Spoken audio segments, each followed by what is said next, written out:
Hello and welcome back to our channel Trading for Beginners. Today in this video I'm going to show you how to see your deposit history on Etoro.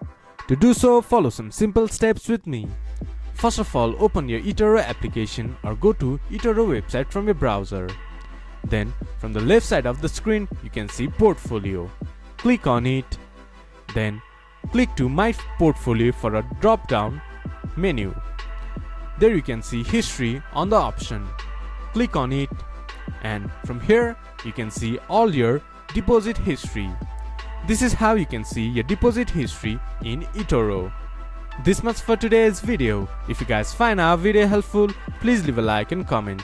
And do not forget to subscribe our channel and hit the bell icon.